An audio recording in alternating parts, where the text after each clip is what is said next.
Welcome to J designs. இந்த scallop ஸ்கேலை எப்படி யூஸ் பண்ணுறதுன்னு பார்க்கலாம். இந்த மாதிரி பேப்பர் கேன்வாஸ் எடுத்து ஃபோல்ட் பண்ணி நெக்கோட வித்தும் நெக்கோட இறக்கமும் மார்க் பண்ணிக்கோங்க. இந்த மாதிரி மார்க் பண்ணி முடிச்சதும் ஸ்கேலப்போட ஷேப் மாறாமல் இருக்கிறதுக்கு அந்த மார்க்கிங்கோட ஃப்ரண்ட்டில் 1/4 இன்ச்சில் ஒரு லைன் போட்டுக்கோங்க. இந்த மாதிரி லைன் போட்டதுக்கப்புறம் நீங்கள் ஸ்கேலப் ஸ்கேலை யூஸ் பண்ணி உங்களுக்கு எத்தனை ஸ்கேலப் உங்களோட லென்த் ஹைட்டுக்கு வருமோ அந்த அளவுக்கு நீங்கள் ஸ்கேலப் ட்ரா பண்ணிக்கோங்க. நெக்கு ஃபுல்லாகவே ஸ்கேலப்பும் ட்ரா பண்ணிக்கலாம், இல்லை நெக்கோட பாதி ஸ்கேலப் ட்ரா பண்ணி நீங்கள் ரவுண்ட் ஷேப்பும் மார்க் பண்ணிக்கலாம்.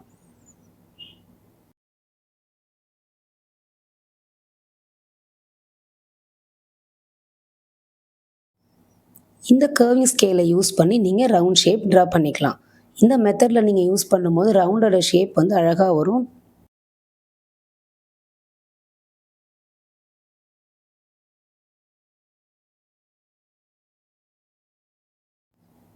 இப்போ ட்ரா பண்ணி முடிச்சதுக்கப்புறம் பேப்பர் கேன்வாஸை நீங்கள் ஃபோல்டிங் ஓப்பன் பண்ணிவிட்டு ஆப்போசிட் சைடு ஃபோல்ட் பண்ணி அந்த ஷேப்பை நீங்கள் ஆப்போசிட் சைடும் நீங்கள் ட்ரேஸ் பண்ணிக்கணும்.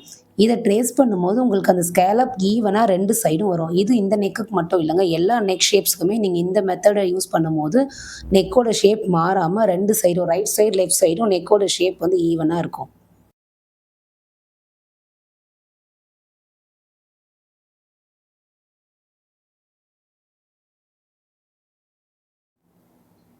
இந்த மாதிரி நீங்கள் அதை அழுத்தி ட்ரேஸ் பண்ணும்போது ஓப்பன் பண்ணி பார்க்கும்போது அந்த ட்ரேசிங் உங்களுக்கு 2 சைடும் வந்திருக்கும், ஒரே மாதிரி இருக்கும். இந்த கேன்வாஸை நீங்கள் வச்சு ப்ரெஸ் பண்ணிக்கலாம். அதே மாதிரி நான் லைனிங்கில் வச்சு ப்ரெஸ் பண்ணுறேன். என்னோடய ப்ளவுஸ் பீட் வந்து டார்க், அதாவது பிளாக் கலருன்றதுனாலையும் கிளாத்தும் நல்லா திக்காக இருக்கிறதுனால லைனிங்கில் வச்சு நான் ப்ரெஸ் பண்ணுறேன். நீங்கள் அந்த மாதிரி பண்ணக்கூடாது. நீங்கள் யூஸ் பண்ணுற ப்ளவுஸ் டிரான்ஸ்பரண்ட்டாக இருக்கும் பட்சத்தில் லைனிங்கோட பீஸை இதே பாக்ஸ் பீஸாக எடுத்து அதில் வச்சு ப்ரெஸ் பண்ணிவிட்டு அதுக்கப்புறம் லைனிங்கோட அட்டாச் பண்ணி நீங்கள் அதுக்கப்புறம் தான் அந்த நெக்கை ஃபினிஷ் பண்ணணும். அந்த மெத்தடை நான் நெக்ஸ்ட் வீடியோவில் உங்களுக்கு போடுறேன். இந்த மாதிரி ஸ்கேலப்போட ஷேப்பில் மாறாமல் நீங்கள் ஸ்டிச் போட்டுக்கணும்.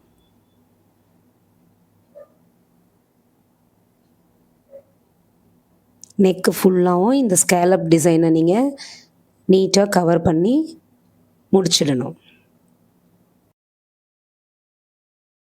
இப்போ நீங்கள் ஸ்டிச் பண்ணதுலேருந்து 1/4 இன்ச்சு தள்ளி அதே ஸ்கேலப் ஷேப்புக்கு நீங்கள் சிசர் எடுத்து கட் பண்ணணும். அதே மாதிரி கட் பண்ணும்போது ஸ்கேலப்பில் படாமல் நீங்கள் கட் பண்ணணும். ஃபூட்டர் சைஸில் நீங்கள் கேப் கொடுத்துட்டு தான் நீங்கள் கட் பண்ணணும்.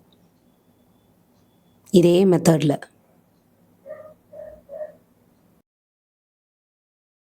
இப்போ இந்த மாதிரி ஸ்கேலப்போட சென்டரில் நேட்ச் போட்டு அந்த கர்வ்லேயும் நீங்கள் நேட்ச் போட்டு நீங்கள் திருப்பும் போது அந்த கர்வ் வந்து உங்களுக்கு ஈஸியாக திரும்பிடும். அந்த பெண்டில் ஸ்டிஃபாக நிற்காமல் இருக்கும் கிளாத் உங்களுக்கு.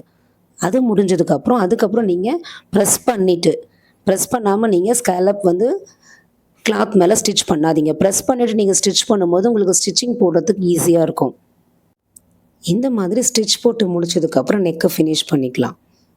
இந்த மாதிரி யூஸ்ஃபுல்லான டிப்ஸ்க்கு எங்கள் பேஜை ஃபாலோ பண்ணிக்கோங்க. தேங்க்யூ.